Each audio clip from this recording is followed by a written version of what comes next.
وعلیکم السلام ورحمۃ اللہ وبرکاتہ۔ صبح کی سنن اگر رہ گئی ہوں کہ جماعت کے نہ ملنے کا اندیشہ تھا اور جماعت میں شامل ہو گئے تو اس کے بعد سنن کب قضا کرے؟ اشراق تک تو قضا نہ کرے، یعنی وہ نہ پڑھے، کیونکہ رسول اللہ صلی اللہ علیہ وسلم نے صاف منع کیا ہے کہ صبح کی نماز کے بعد کوئی نماز نہیں، عصر کی نماز کے بعد کوئی نماز نہیں۔ لہٰذا اب کب پڑھی جائیں؟ اول تو یہ ہے کہ سنن کی قضا احادیث طیبہ میں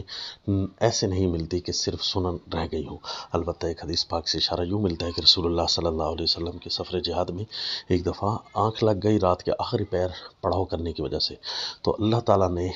جاگنے نہ دیا اور رسول اللہ صلی اللہ علیہ وسلم کی نماز قضا ہو گئی، اور یوں امت کے لیے ایک سبق حاصل ہو گیا کہ نماز کی قضا کیسے ہوتی ہے۔ تو لہذا رسول اللہ صلی اللہ علیہ وسلم اس جگہ سے تشریف باہر لے گئے کہ یہاں ہم نہیں ٹھہرتے جہاں ہماری نماز قضا ہو گئی، یا آگے جائے۔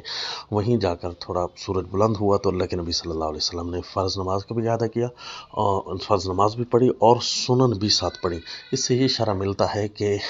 اس دن یعنی اگلا ٹائم داخل ہونے سے پہلے، زوال سے پہلے تک آپ کم از کم اشارہ تو ملتا ہے، صراحت تو یہ ملتی ہے نا کہ فرض نماز کے ساتھ رہ گئی ہوں تو وہ سنن پڑھی جائے۔ اشارہ مل گیا کہ سنن کی کم از کم جو ہے ادائیگی ہو جائے،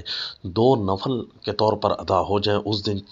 زوال سے پہلے تک، یعنی اگلا وقت داخل ہونے سے پہلے تک اگر دو نفل ادا ہو جائیں اس نیت کے ساتھ کہ میری جو کمی کوتاہی ہے وہ جو ہے ختم ہو جائے، جو دو سنن کی وجہ سے رسول اللہ صلی اللہ علیہ وسلم کی سنت پر میں عمل نہ کر سکا، وہ اگر میری کمی زائل ہو جائے تو اس نیت سے دو نوافل پڑھنا آپ کی سنت کی امید ہے کہ کوئی نہ کوئی جگہ تو رکھ لیں گے۔ یہ طریقہ ہے اس